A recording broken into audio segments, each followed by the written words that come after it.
Verset qui suit. Travaillez non pour la nourriture périssable, mais pour celle qui dure, pour la vie éternelle. Cette nourriture, c'est le Fils de l'homme qui vous la donnera, car Dieu le Père lui en a accordé le pouvoir en le marquant de son sceau. Jésus dit à la foule ici qui le suit, il est important que vous sachiez pourquoi vous êtes venus. Mais mon désir, ce n'est pas simplement de vous donner une nourriture périssable, mais de vous donner quelque chose de plus profond que cela. En réalité, la question de Jésus nous amène à nous poser une question, nous-mêmes qui sommes là sur ECHO, à nous dire finalement, ce n'est pas le nombre qui est le plus important. On peut être 30, on peut être 5, on peut être 200, mais quand Dieu nous regarde, qu'est-ce qui nous amène? Le qu'est-ce qui t'amène, c'est la question que Jésus pose à chacun d'entre nous ce soir. Pourquoi est-ce que tu es là? Dis à ton voisin, qu'est-ce qui t'amène? Est-ce que tu sais ce qui t'amène? Parce que Jésus nous pose cette question. Qu'est-ce qui t'amène?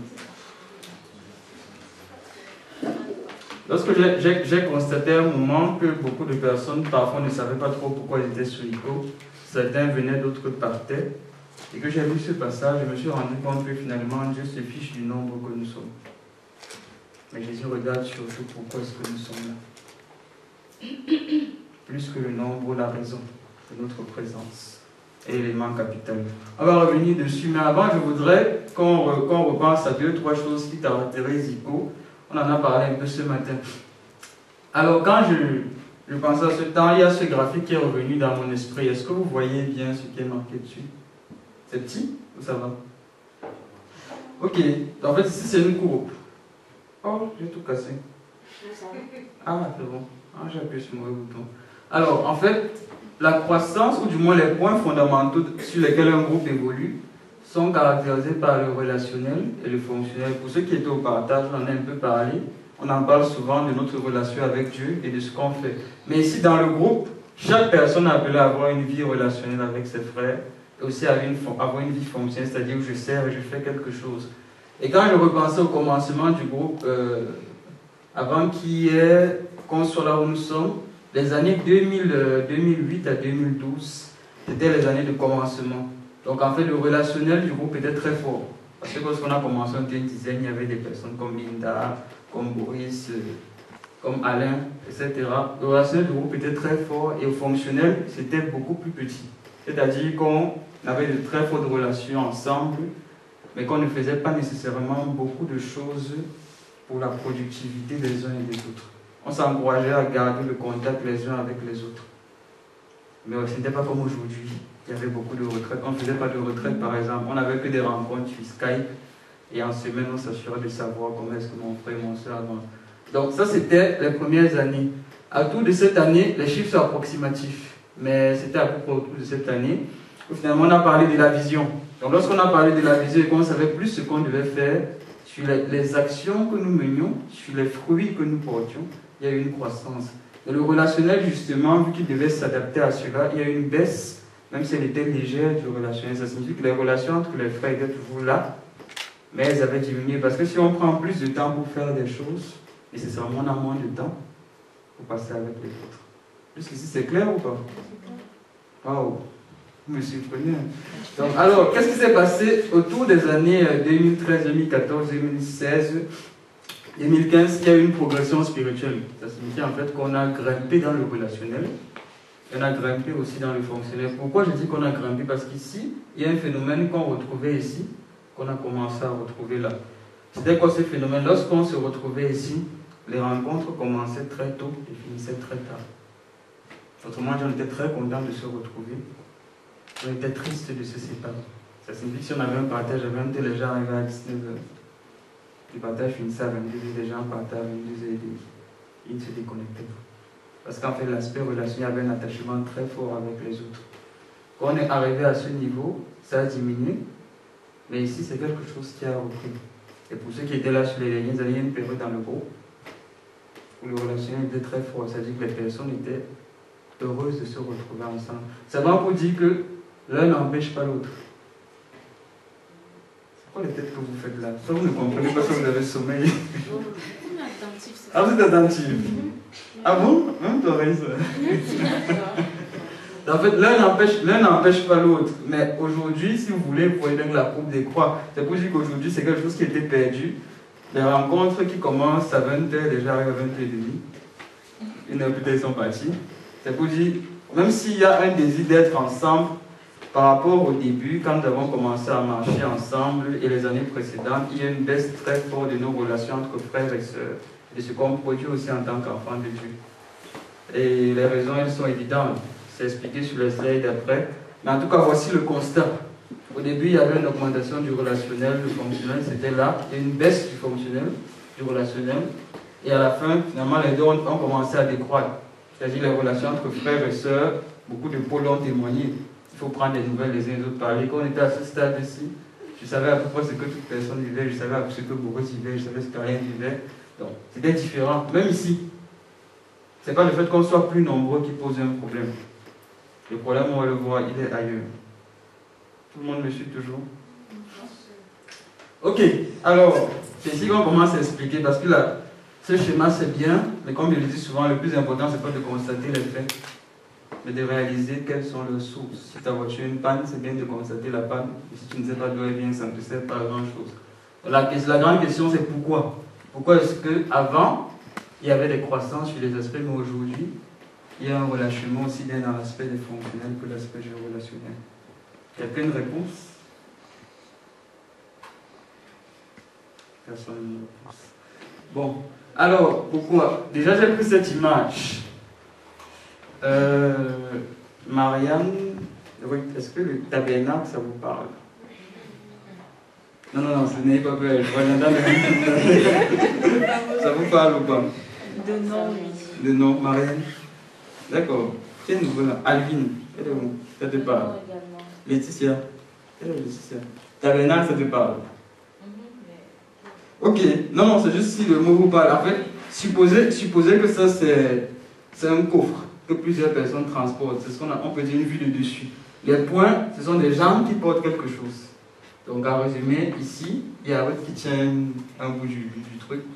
Il y a Alvin ici qui tient quelque chose. Il y a Gaël ici, il y a Larissa ici. Donc, en fait, tous ces points représentent des personnes qui tiennent quelque chose. Donc, ils avancent en tenant quelque chose. Les années que j'ai présentées au début, on était un peu comme ça. C'est-à-dire, ça, en fait, ce qu'on tient, c'est ce qu'on veut voir manifeste au syndicaux. C'est, comment dire, c'est notre champ d'action, si je peux dire ça comme ça. Donc, au début, on tenait ça. Maintenant, quand on est arrivé à l'époque où la vision est venue, il y a des choses beaucoup plus grandes qui se sont offertes à nous. On tenait quelque chose qui était comme ça. Donc, l'histoire est devenue beaucoup plus gros. Et comme vous remarquez, les personnes qui tenaient ont été réduites. Donc, il y en a qui étaient ici, qui se sont retrouvés là, etc. Donc, là, on a le même nombre de personnes, mais on a quelque chose qui est beaucoup plus grand. Ça veut dire que finalement, si on doit tenir un objet de manière stable, il faut déjà que les points de repère puissent être tenus. Par exemple, sur ce schéma, on remarque ici, par rapport à la slide d'avant, à cette partie-ci, il y avait des personnes. Maintenant, plus bas, à cette partie-ci, il n'y a personne. Et quand ça commence à être comme ça, on commence à sentir une difficulté. Parce qu'on va le voir après. Dans l'histoire du peuple d'Israël, quand ils tenaient leur tabernacle, on en a parlé un peu dans le groupe quand on parlait de la vision, les personnes marchaient. C'est-à-dire, le but, ce n'était pas d'être immobile, c'était qu'on puisse porter quelque chose et qu'on puisse se déplacer. C'est le fait de se déplacer, en fait, qui faisait que fonctionnellement, on progressait. Donc, on a porté quelque chose. Ici, c'est beaucoup plus grand. Donc, logiquement, il faut beaucoup plus de personnes. Or, rebelote, les personnes qui sont là, qui devaient tenir ici, ont quitté leur position. Donc, parce qu'elles ont quitté leur position, ça fait que l'objet est beaucoup plus difficile à maintenir en équilibre. Donc là, ça penche et ça balance. Et il y a même des personnes ici qui voient que ça balance. Mais soit ils n'osent pas, soit ils ont peur des responsables qui vont les gifler, soit je ne sais pas trop quoi. Mais qui n'osent pas venir en fait se positionner ici pour soutenir. Qu'est-ce que ça veut dire? Ça signifie que plus tard, lorsque les choses étaient définies, lorsqu'on savait ce qu'on allait faire, volontairement ou involontairement, certaines personnes se sont désengagées des responsabilités qu'elles avaient. Et donc, ce sont ces personnes qui sont sur les bords. Jusqu'ici, tout le monde suit. Gaëtan, tu veux te tenir debout, ça va? D'accord. Et lorsque ces personnes se sont désengagées, ça signifie que là, ça commence à devenir beaucoup plus lourd. Parce que s'il y a moins de personnes pour faire la même chose, c'est beaucoup plus lourd pour ces personnes. Et donc, qu'est-ce qui se passe naturellement, pour assurer l'équilibre, il y a des personnes qui étaient ici qui vont se rapprocher là. C'est le même schéma, mais il y a moins de personnes encore qui sont là pour soutenir. Ça signifie que là, on arrive à maintenir ce qu'il y avait à faire, mais il y a beaucoup moins de personnes qui le font. Pour faire simple, c'est un peu comme si au départ on était 10. Et parmi les 10 personnes, il y avait 8 qui étaient moteurs et 2 qui étaient résistants. 8 qui étaient producteurs et 2 qui étaient consommateurs. Ça parle à tout le monde. Après, lorsqu'on a une vision, c'est ce qu'on veut faire, on est 80. On est beaucoup plus nombreux. On s'est dit on est beaucoup plus nombreux, ça signifie par rapport à ce qu'on veut faire tous les 80. C'est largement faisable. Or, parmi les 80, il y a 5 moteurs, il y a 75 résistants. Ça signifie que les moteurs, en fait, c'est comme, pour juste vous expliquer, c'est comme dans un hôpital où tu as 5 docteurs et tu as 75 patients. En résumé, il y a un travail qui doit être fait déjà pour ceux qui sont membres du groupe. Il y a un travail de construction interne qui devait être fait pour ces personnes avant de pouvoir apporter à l'extérieur. C'est pourquoi il y a cette difficulté. C'est-à-dire la charge finalement qui devait être répartie par ces personnes en plus n'a pas été répartie comme il fallait. Donc les personnes qui se sont rajoutées, même relationnellement, elles n'étaient peut-être même pas où il fallait. C'est comme aujourd'hui on voit des personnes qui sont absentes, qu'on voit de temps en temps, mais fonctionnellement, elles n'apportent pas la vie qu'elles devaient apporter. Donc ça se retrouve à être porté par d'autres personnes. C'est comme si avant, je vais prendre un exemple, supposons qu'ici, le point bleu ici, supposons que c'est Nelly. Nelly est où? Ok. Au début, Nelly qui arrive sur ICO, voilà, qui sert, qui apporte des messages, qui exhorte. Même un jour dans la vie de Nelly, ça ne se passe pas très bien. Nelly relâche son travail. Maintenant, si Nelly a relâché son travail, Nelly qui était ici, donc qui ne soutient plus, elle va sortir. Donc si Nelly sort, ça signifie que là, il faut compenser la charge que Nelly a laissée, n'est-ce pas? Et il faut compenser aussi la charge que Nelly est elle-même devenue. Parce que maintenant, en plus d'exhorter les autres, il faut aussi l'exhorter. Ça signifie que les personnes qui étaient productrices, comme je disais, commencent à devenir consommatrices. Et on a beaucoup de consommateurs, ça grandit dans des consommateurs. Ça fait en fait que le problème, la différence ne s'est pas faite sur le fait qu'on ait une vision. Et c'est que si les personnes s'ajoutent au groupe, la question à se poser, c'est est-ce qu'ils sont producteurs ou est-ce qu'ils sont consommateurs? Est-ce qu'ils sont moteurs ou est-ce qu'ils sont résistants? Parce que si on a 10 moteurs et 200 résistants, je sais qu'effectivement il va falloir trouver une solution à la situation. Donc c'est pourquoi ce schéma où ici vous avez les personnes qui étaient là avant et vous voyez bien qu'il y a des personnes qui sont volontairement désengagées des fonctionnalités qu'elles avaient. D'où la difficulté qui fait qu'il était très difficile de porter ce qui devait être porté. Et donc il y a eu des réductions. Réduction aussi bien dans les relations, parce que finalement ceux qui étaient très proches, très près, avaient une relation avant. La relation s'est amoindrie. Et même dans la fonction, parce que le travail était là, mais il n'y avait pas de personnes suffisamment pour soutenir ce qui devait être fait. C'est clair pour tout le monde? Ok. Bon, la grande question c'est... Maintenant qu'on a vu ça, aujourd'hui, on a remarqué qu'il y a une baisse, on a remarqué qu'il y a un travail qui a fait. Mais je suppose la question c'est surtout comment est-ce qu'on le fait. Comment est-ce qu'aujourd'hui, au travers de tout ce que j'ai rencontré dans ECO, soit depuis que je suis arrivé, soit ce que je connais de loin, je peux m'investir pour apporter une valeur qui va durer pour le long terme. Pourquoi j'ai tenu à vous montrer cela? Parce que c'est surtout pour ceux qui arrivent.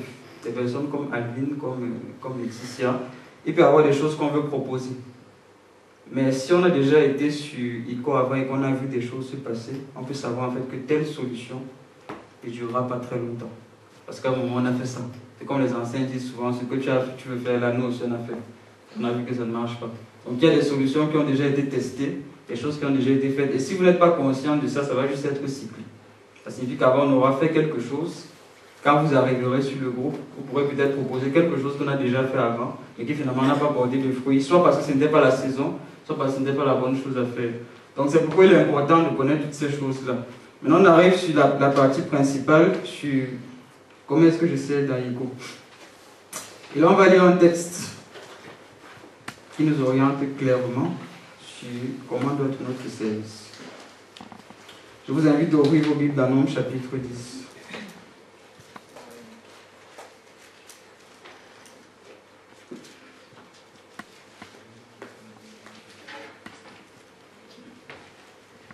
Dans Nombres chapitre 10, il y a un thème qui est super important.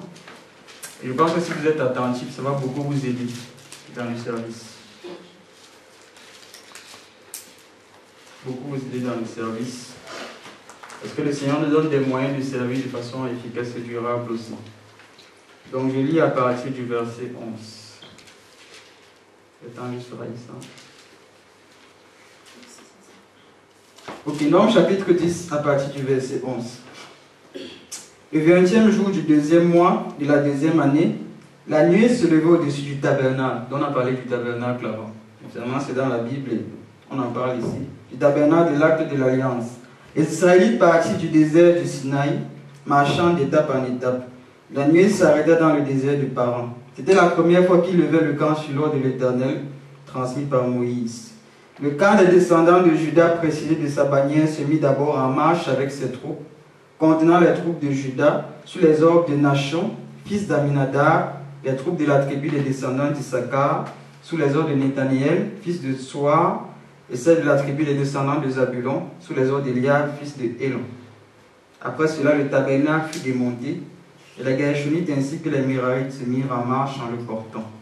Puis le camp de Ruben se mit en marche précédé de sa bannière, avec ses troupes contenant les troupes de Ruben, sous les ordres d'Élitsur, fils de Chédéou, les troupes de la tribu des descendants de Siméon, sous les ordres de Chédomiel, descendant de Tourishadai, et celle de la tribu des descendants de Gad, sous les ordres d'Eliasaph, fils de Dédouel. Ensuite, les Kéatites se mirent en marche portant les objets sacrés. On devait monter le tabernacle avant l'arrivée des Kéatites à l'étape suivante. Ensuite, le camp des descendants d'Éphraïm se mit en marche, précédé de sa bannière, avec ses troupes, comprenant les troupes d'Éphraïm, sous les ordres d'Élishama, fils d'Amiout, les troupes de la tribu des descendants de Manassé, sous les ordres de Gamiel, fils de Pédatsur, et celles de la tribu des descendants de Benjamin, sous les ordres d'Abidan, fils de Gidéoni. À l'arrière de toutes les troupes, le camp des descendants de Dan partit, précédé de sa bannière, avec ses troupes contenant les troupes de Dan, sous les ordres d'Aïezer, fils d'Amishadai, les troupes de la tribu des descendants d'Azer, sous les ordres de Pagiel, fils d'Okran, et celles de la tribu de Nephtali, sous les ordres d'Aïra, fils d'Enan. Tel était de l'ordre de départ des Israélites répartis en corps d'armée lorsqu'ils levaient le camp. Amen. Dans l'histoire du peuple d'Israël, il y a deux points qui ressortent, qui nous intéressent par rapport à Écho. Israël avait combien de tribus? Quelles étaient les caractéristiques des personnes, comment on dit? Que représentent les 12 de cette tribu? Allez, courage! D'accord, ça signifie que toutes les personnes des tribus, c'était quoi le lien? D'accord. Donc en fait, il y avait une chose, la première chose, c'est que les descendants d'Israël, ils avaient un lien relationnel. Ils étaient tous les fils d'un même père, ils étaient des frères. Si aujourd'hui je suis là, Suiko, est-ce que je réalise que mon frère, parce que là on parle de tribu, qu'est-ce que c'est qu'une tribu? Une tribu, c'est quelqu'un qui vit loin de moi, quelqu'un qui a des pensées différentes de moi, c'est quelqu'un qui a une façon de faire qui est peut-être différente de la mienne, parce que chaque tribu, comme on le verra dans la parole, ou comme on le voit ici, avait ses caractéristiques. Malgré les différences qu'il y avait dans chaque tribu, on remarque en fait qu'il y avait un lien, c'est qu'ils étaient tous les fils d'un même père. Et malgré tout ce qui a pu se passer dans les tribus d'Israël, on voit ici qu'ils servaient ensemble. Le relationnel était là. Chacune des tribus est représentée ici. Et la deuxième chose, c'est qu'il y avait aussi un aspect fonctionnel. Les troupes se mettaient en marche dans un certain ordre. Les troupes se mettaient en marche pour faire des choses spécifiques. Donc dans l'histoire du peuple d'Israël, lorsque le peuple se mettait en marche et qu'il tenait le tabernacle, on retrouve à la fois les aspects relationnels et les aspects fonctionnels. Sur l'aspect, sur la direction du mouvement, lorsqu'il y avait déplacement des troupes, quelle est la troupe qui était, comment ça se passait? Qui était devant et qui était à la fin? C'est dit dans le texte.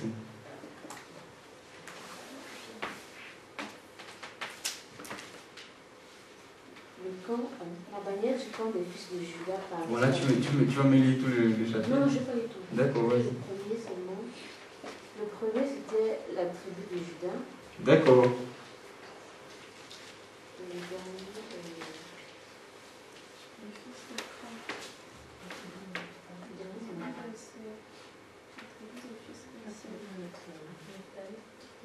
la tribu de Nephtali, c'était dernier.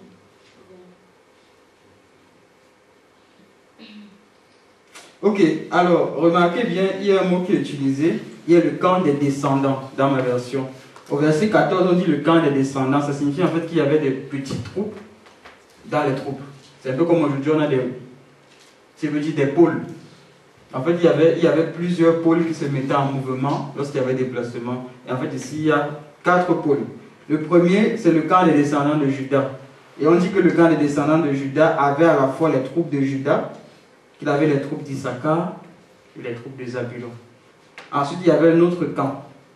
C'était le camp des descendants de Ruben. Voilà, qui avait les troupes de Ruben. Après, 2 autres troupes. Le troisième camp des descendants, c'était qui? Oui, et le quatrième? Dan. C'est ça, ok. Vous avez très bien compris. Donc, alors, on a vu qu'il y avait Juda, il y avait Ruben, il y avait Ephraïm, et il y avait Dan. La grande question maintenant, c'est fonctionnement que représente chacune de ces tribus pour nous aujourd'hui. C'est quoi Juda? C'est quoi Ruben? C'est quoi Ephraïm? C'est quoi Dan? À quoi est-ce que ça renvoie dans mon service? Alors, j'aime la réponse. Bon. Ok. Alors, est-ce que quelqu'un sait ce que signifie Juda? Ok, on peut lire dans Genèse 49. Genèse 49, il y a l'explication de... Pendant qu'on sera en train d'expliquer ce que chacun de ces mots signifie, il propose que l'un d'entre vous garde sa Bible dans Genèse 49 pour comprendre l'interprétation qui sera donnée à chacun de ces éléments. Donc dans Genèse 49, c'est la bénédiction en Genèse 49. Genèse 29 et Genèse 49. Donc Genèse 29 pour la naissance et Genèse 49 pour la bénédiction. Donc, Genèse 29 et 30. Est-ce que quelqu'un voit la naissance de Judas, ce que signifie Judas?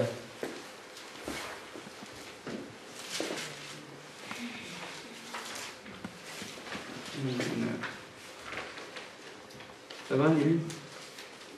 Fatigué. Les beignets.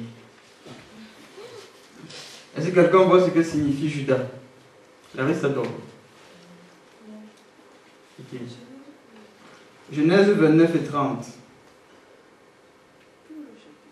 Non, je dis, vous ne voyez pas là où on dit, on appelle là telle personne de tel nom qui signifie, par tel nom qui signifie. C'est ce qui est Genèse 29. À la fin de Genèse 29 et le chapitre 30. À la fin du chapitre 29 et le début du chapitre 30. Et le chapitre 30 aussi. C'est quel verset? Du chapitre Judas? Elle tombe enceinte au nom d'un fils. Elle dit cette fois, je sais. Ah oui, d'accord. Quelqu'un peut parler plus fort, je n'ai pas entendu. Elle tomba enceinte et mit au monde un fils. Oui. Et elle dit, cette fois, je célébrerai l'Éternel. C'est pourquoi elle lui donna le nom de Judas. Puis elle se savait. Le nom de Judas qui? C'est ça, d'avoir des enfants. Oui, mais c'est pas ça la question. La question, c'est qu'est-ce que signifie Judas? D'accord, ok. Louange à l'Éternel, c'est dit dans vos versions. Très bien. Genèse 49. Que dit Jacob lorsqu'il bénit Judas? Au verset 8 à 10, je lis dans ma version. Ô toi, Judas, tes frères te rendront hommage, ta main fera ployer la nuque de tes ennemis, et les fils de ton père se prosterneront devant toi. Oui, Judas est un jeune lion. Mon fils, tu viens de la chasse et tu t'es accroupi et couché comme un lion, comme une lionne qui te ferait lever. Le sceptre ne s'écartera pas de Judas, et l'insigne de chef ne sera pas ôté d'entre ses pieds, jusqu'à ce que vienne celui auquel ils appartiennent, et que tous les peuples, et à qui tous les peuples rendront obéissance. D'autres versions disent que le sceptre ne s'écartera pas de Judas, jusqu'à ce que vienne le Shiloh, qui est un mot utilisé d'ailleurs dans un chant que le groupe Gaël a interprété. Et je ne sais pas si vous savez, on dit que Jésus est le lion de la tribu de Judas. Lorsqu'on parle du sceptre qui ne s'écarte pas de Judas, Judas ici renvoie à un leadership. Judas ici renvoie à ceux qui sont conducteurs. Dans l'histoire du peuple d'Israël, lorsque le peuple se mettait en marche il y a eu un problème qui s'est passé dans nos brevets pour la référence et on a interrogé le Seigneur pour demander à qui partira en premier. Il répond Judas partira en premier.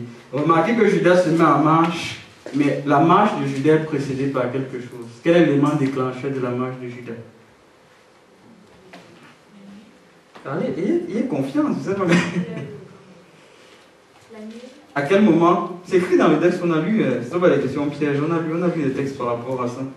Dans Nombre 10, oui bien sûr, dans Nombre 10, en fait, on dit que lorsque la nuée se mettait en marche, Judas aussi se mettait en mouvement. Donc Judas ici représente le leadership. Le leadership, ce sont ceux qui conduisent. Donc il y a les conducteurs de louange, il y a les conducteurs de prière, il y a les conducteurs du peuple. Judas ici représente ceux qui dans le groupe vont être conducteurs. Et si vous remarquez bien, on dit que le conducteur de louange se met en mouvement quand la nuée se met en mouvement. La nuée ici c'est un symbolisme du Saint-Esprit. Ça signifie que celui qui conduit la louange doit être étroitement en communion avec le Saint-Esprit. Il ne peut conduire que s'il est lui-même conduit. Le conducteur de prière ne peut assurer une conduite que s'il est près du Saint-Esprit. Et même le conducteur du peuple ne peut donner au peuple que si lui, en fait, il est aussi près du Saint-Esprit. Ça signifie que si ici, il n'y a pas de proximité avec le Saint-Esprit, c'est trop en fait. Si la nuée va là, Judas ne peut pas partir là. Parce que si Judas va là, comme vous allez voir la suite, tout le monde en fait va aussi aller dans cette direction. Donc le leadership, spirituellement, doit être près. Le leadership spirituellement doit être près de Dieu. Il doit avoir une communion avec le Saint-Esprit. Il doit être attentif à ce que le Saint-Esprit a à communiquer. C'est pourquoi je disais souvent à certains qu'un conducteur doit toujours s'assurer qu'il est conduit. Le conducteur, ce n'est pas quelqu'un qui essaie de mener les autres dans une position, dans une direction qu'il pense. Mais je dois apporter quelque chose que j'ai reçu. Si je me tiens devant des gens pour conduire un chant, il faut que je puisse donner le chant que Dieu a pour nous à cet instant spécifique. C'est pourquoi la Bible parle des cantiques nouveaux. Donc ici, ce sont les conducteurs. Et comme on l'a lu, dans la troupe de Judas, il y a les sous-troupes d'Issachar et des Zabulon. Issachar renvoie à quelqu'un qui travaille. Les Zabulon renvoient au fait de se reposer en Dieu. On ne va pas lire les textes. En fait, ici, ça signifie que celui qui est conducteur spirituel, par exemple, un leader dans un pôle, un leader de quoi que ce soit, ici, doit à la fois avoir une communion étroite avec le Saint-Esprit la nuit qui est là. C'est quelqu'un qui travaille, c'est quelqu'un aussi qui peut se reposer sur le Seigneur. Imaginez, je ne sais pas, un conducteur, le chef d'un pôle, si un des membres vient voir son responsable pour lui poser un problème et qu'il remarque en fait que le responsable n'a pas de communion avec le Seigneur, comment est-ce qu'il peut donner une réponse? Comment est-ce qu'il peut apporter une solution? Si je vois que mon responsable lui-même patauge, ça ne me rassure pas. Donc, il faut que celui qui conduit soit lui-même conduit. Il faut que celui qui conduise les chants soit aussi lui-même conduit. Je ne sais pas si vous vous rendez compte, en général, quand on se retrouve sur Skype, ceux à qui on donne souvent la parole, les premiers, c'est ceux qui sont là. Pourquoi? Parce qu'ils ont un rôle de conducteur. Et même dans l'histoire du peuple d'Israël, on voit que lorsque le peuple se mettait en marche, ce n'est pas Moïse qui était devant, et c'était cette troupe-ci. Parce que les conducteurs sont ceux qui apportent spirituellement, ils doivent s'assurer qu'ils sont toujours près de Dieu. C'est capital. Donc on a dit trois choses. Le conducteur ici, il conduit soit dans la louange, il conduit soit dans la prière, il conduit soit le peuple. Il doit être en communion avec la nuée. Et remarquez bien la nuée ici. Et pour ceux qui ont fait un peu de science, on dit que le soleil se lève où? Voilà. Donc le soleil se lève ici et c'est la nuit se met en mouvement par ici. Donc lui, le conducteur, il travaille, mais aussi il est dans le repos. S'il est un conducteur qui ne travaille pas, c'est-à-dire on fait des prières, on fait des choses, on est impliqué, mais lui dort. Nécessairement, il ne conduit pas les personnes. Il faut que celui qui conduit ici, il puisse travailler. Par exemple, le conducteur de louange doit avoir des temps de travail personnel, de la même manière qu'il a des temps de travail spirituel. Le conducteur de prière, pareil, le conducteur du peuple, pareil, mais ça doit aussi être des personnes qui savent mettre leur confiance en Dieu. Comme Moïse, par exemple, qui devait administrer les affaires, on voit que Moïse priait. Moïse se reposait sur le Seigneur. Donc là, ça nous montre en fait comment le conducteur mène sa vie spirituellement par rapport à ce que Dieu lui demande. Donc ça, c'est pour la première troupe. Donc voici les troupes de Judas. Ensuite, il y a la deuxième troupe, qui est Ruben.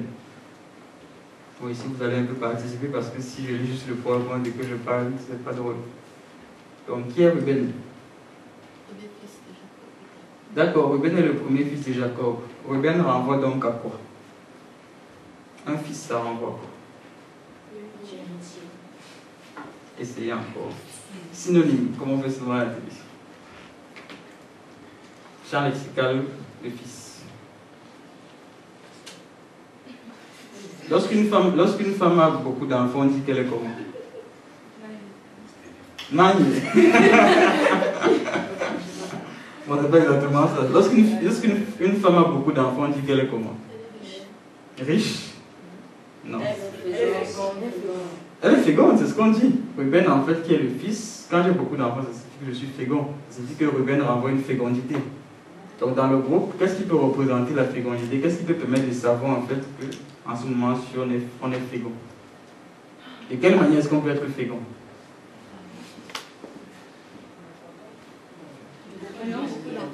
Oui, je veux dire, en tant que groupe, je ne parle pas nécessairement de l'exemple de la femme que j'ai pris ici. En grandissant en nombre, ce serait donc une fécondité numérique, oui, possible. Quoi d'autre? En produit, on vend des produits. C'est-à-dire, soyons précis. Par exemple. Parce que là, tu me réponds en affirmatif ce que j'ai posé comme question. Oui, la question c'est qu'est-ce qui nous permet, comment est-ce qu'on peut voir qu'on est fécond? Elle a parlé d'une fécondité numérique. Si on s'agrandit, on peut dire oui, effectivement, on est fécond. Les réalisations. Par exemple. D'accord, des réalisations, oui, construire un hôtel, quoi d'autre? Achat du matériel média. Achat du matériel média. Mais ça, c'est une fécondité quoi, ça? Ah, matériel, oui. Il y a beaucoup plus de matière. Ok. Dans fécondité, il faut penser à la multiplication. De connaissances? Non, pas de connaissances. Et je te pose la question simple. Comment est-ce que tu sais que tu réussis dans ta communion avec Dieu? Tu es féconde. Être fécond signifie déjà enfanter, premièrement. Comment je sais que dans ma relation avec Dieu, j'enfante?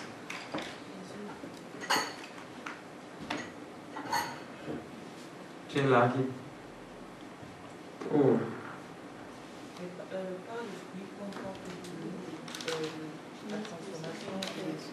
La transformation personnelle, mais fait que les autres qui sont profiter de ce que le Seigneur vous laisse. Et comment j'évolue aussi? C'est-à-dire? Par rapport à l'heure de ça, matin, en fait, est-ce que je suis en train plutôt de rentrer? Est-ce que je stagne? C'était aussi une autre. Parce que les combats d'hier sont toujours les combats d'aujourd'hui. Par exemple, il y a ça. Mais il y a des fécondités qui sont très pratiques aussi. Dans ma communion avec Dieu, j'évolue. Pourquoi? Comment est-ce que je sais que je produis? Mais je pense, pourtant, la réponse est toute simple. Même au commencement, on voit que Dieu produit. Dieu est productif parce que Dieu crée. Donc une fécondité se voit aussi par rapport aux choses que je crée. Quand on dit enfanter, ce n'est pas faire des enfants au sens physique, mais c'est amener à l'existence ce qui n'était pas. Donc qu'est-ce qui a pu être amené à l'existence au travers de ma vie? Par exemple, c'est ça qui permet de voir la fécondité. Tu comprends très bien quoi? Est-ce que c'est la création, c'est ça? Est-ce que quoi est la création? Tu as dit ce qui a été amené à l'existence au travers de ma vie. Oui. Mais est-ce que c'est la création? C'est ce que j'ai créé. C'est pas bon. Donc c'est amené à l'existence au travers de ma vie. Par exemple, si avant que je naisse, les gens s'habillaient toujours en culotte, et qu'aujourd'hui, par ma naissance, les gens s'habillent en pantalon, j'ai été fécond parce que j'ai produit des pantalons. Donc c'est quelque chose qui était amené à l'existence et qui n'existait pas avant que je sois. Donc dans ma vie spirituelle, dans ma relation avec Dieu, je sais que je suis fécond s'il y a des choses qui sont amenées à l'existence qui n'existaient pas avant. Et si on parle des enfants, et c'est tout aussi bête, on sait par exemple qu'on est fécond en tant que groupe. Si aussi on peut avoir des fils. Par exemple, la question est donc simple, c'est est-ce que moi, depuis que je suis au Seigneur, je peux dire que j'ai mené des hommes à Christ? Parce qu'en tant que groupe, on peut dire qu'on a mené des hommes à Christ. Donc, il y a plusieurs fécondités. Il y a la fécondité au niveau de l'évangile qui est une fécondité spirituelle. Quoi d'autre? L'évangélisation. Fécondité spirituelle, quoi d'autre? Fécondité matérielle, on a dit quoi d'autre? Fécondité artistique, oui. Quoi d'autre? C'est tout? Financière. Non, bien sûr. Comment on oublie ces détails aussi importants? C'est capital, ça. Ok, donc il y a ça. Il y a business. En fait, là, c'est la fécondité au niveau financier. Et aussi l'aspect social, dont on a déjà parlé un peu sur le groupe. Alors, à quoi renvoie chacun de ces points? Ici, c'est une fécondité spirituelle. Ici, c'est une fécondité financière. Ça signifie, par exemple, je peux me rendre compte que sur le groupe, il y a des difficultés pour certains ou pour la majeure partie à gérer leurs finances. Par exemple, lorsqu'il faut avancer des contributions, des personnes le font en retard, soit parce qu'elles n'ont pas les sous. En général, c'est ça. Et je me pose la question de savoir, en fait, pourquoi est-ce qu'on n'est pas financièrement fécond? Et si quelqu'un est déjà ici en train de servir comme conducteur, il ne peut pas nécessairement servir ici. Parce que ça, en fait, ça revient simplement à pouvoir trouver des stratégies de multiplication. Donc, si on a une ressource, comment est-ce qu'on la multiplie? Celui qui est ici, par exemple, qui travaille ici, peut se dire, ok, on a un compte, on a une certaine somme. Comment est-ce qu'on peut la mettre à profit, de sorte qu'elle soit multipliée? C'est ce que la banque fait. Si je vois dans le groupe, dans le compte, il y a par exemple 1000 euros, je peux voir comment est-ce que je peux placer ces 1000 euros dans telle affaire, soit en faisant un achat ou une revente en Afrique. Bref, il y a beaucoup d'idées. Et là, en fait, il faut juste trouver des stratégies. Ce qui est très important ici, c'est que vous verrez qu'il est dit en fait que la tribu de Ruben est portée Simeon et Gad. Et comme vous lisez dans Genèse 29, Gad signifie chance. Globalement, ça signifie que les personnes qui sont ici sont des personnes qui savent saisir les opportunités. Amen. Quand Jésus se tient dans la barque, quand Pierre se tient dans la barque et qu'il voit Jésus, il dit, Jésus, si c'est toi, permets que je vienne. Il ne dit pas non, est-ce que c'est l'heure de faire ceci, est-ce que c'est l'heure de sortir? Si je suis ici et que je dois apporter la parole partout où je suis, si Dieu ouvre ma bouche, c'est feu. Si c'est ici, dès que je vois une opportunité, c'est feu. Si c'est ici, dès que je vois une opportunité, j'y vais. C'est pour ça que oui, je dois prier. Les gens qui prient sont ici. Donc moi, quand je suis ici, je suis que ça, il faut prier pour savoir si c'est ce que... Non, non. Ici, il faut être dynamique, il faut pouvoir saisir les opportunités. Repensez au cas de Pierre. Pierre, c'est vraiment une personne qu'on voit dynamique. Si vous voyez l'histoire de Paul, il y a plein d'endroits où Paul s'est trouvé dans des situations. On voit qu'il a su saisir les opportunités. Pareil pour Joseph. Donc ceux qui servent ici, ce ne sont pas ceux qui réfléchissent, qui se prient. Et je le répète encore, ça ce ne sont pas des fruits. Quand tu es dans le Seigneur, à 1 an dans la foi, tu loues. À 10 ans dans la foi, tu loues toujours. À 1 an dans la foi, tu pries. À 10 ans dans la foi, tu pries toujours. Certes, tu ne pries pas de la même manière. Mais ça, on ne peut pas dire que ce sont des fruits. Ici, en fait, ce sont des choses qui vont ouvrir la voie spirituellement pour qu'on soit productif. Amen. Ça, en fait, tout ça, ça permet de faire tomber les chaînes, ça permet d'ouvrir une atmosphère afin que ceux qui doivent agir ici puissent agir. Mais ça, ce n'est pas des fruits. Quand quelqu'un se tient dans sa relation avec Dieu, dit, ah, maintenant dans ma relation avec Dieu, je priais 30 minutes, maintenant je prie 45 minutes. Ce n'est pas ça un fruit. Quand Jésus se tient, il ne dit pas, oh, Priscille est productive parce qu'elle médite chaque matin. Non. Pour Dieu, c'est qu'est-ce que j'apporte.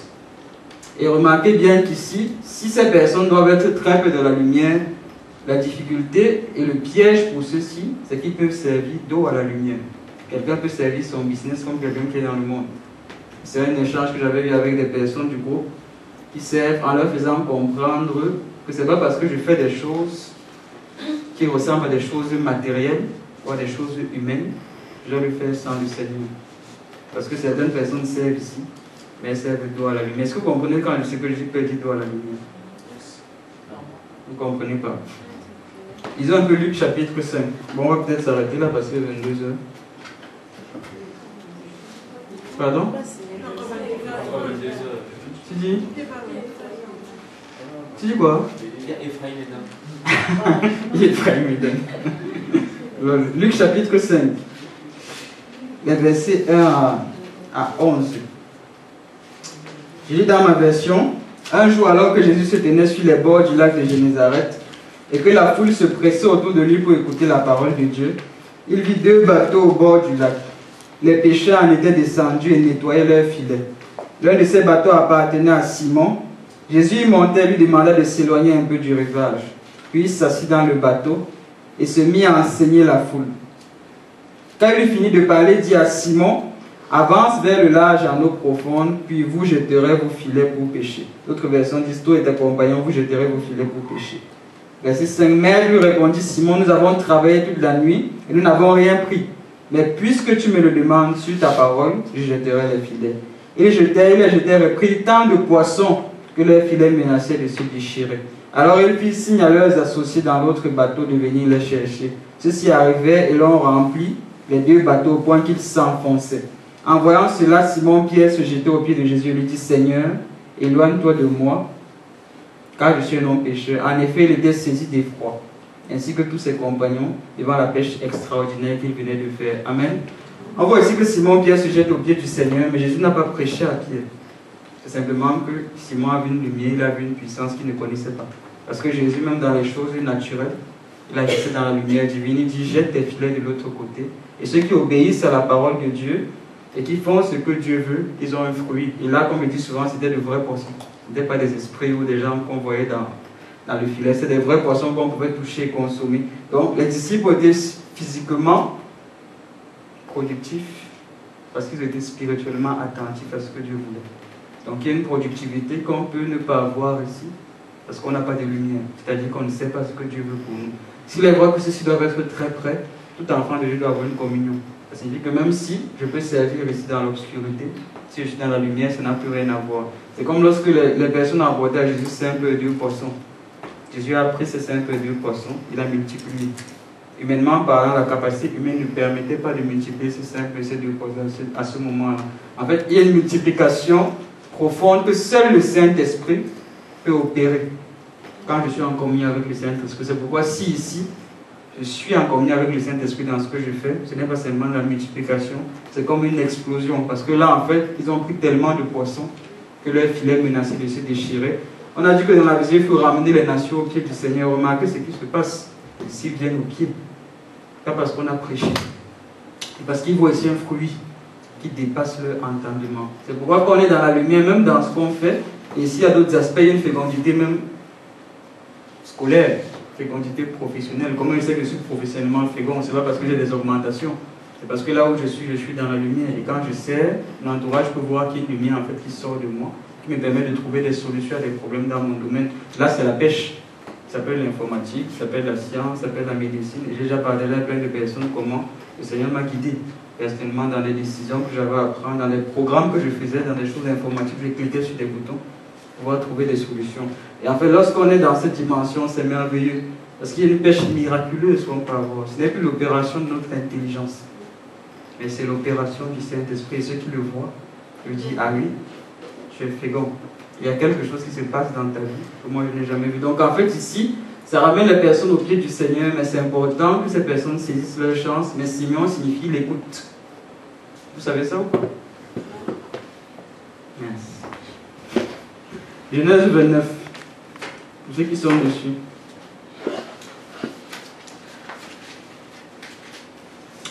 Genèse chapitre 29, verset 33. Quelqu'un peut lire. Elle devint encore enceinte et enfanta un fils.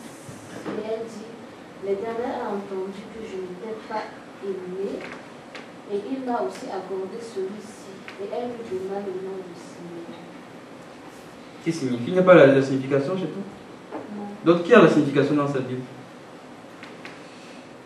À côté du nom Simeon, personne? Moi dans ma version c'est marqué Simeon entre parenthèses, il entend. Donc personne. Et le verset 11 du chapitre 30.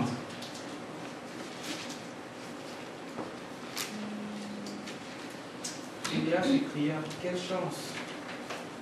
Et elle appela bien. Amen. On a dit ici que lui, c'est Simeon, entendre.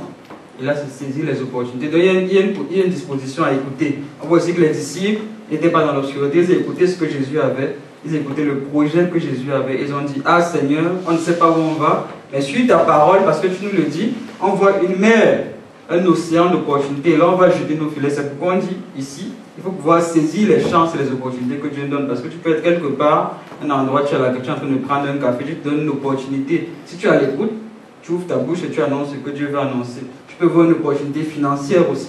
Si tu as l'écoute, c'est comme des soldes. Tu vois, tu sais que non, là c'est ce que je dois saisir. Pareil aussi pour ceux qui vivent dans un aspect social. Bref, partout ici, tous les domaines de productivité qu'on peut voir sur le groupe, dans le projet, à l'école, dans le travail, tous ces domaines-là, ils sont conditionnés par ces deux facteurs-ci. Il faut écouter et saisir les opportunités. Amen. Amen. Alors, maintenant, on arrive chez Ephraim. Encore en haut, Ephraim.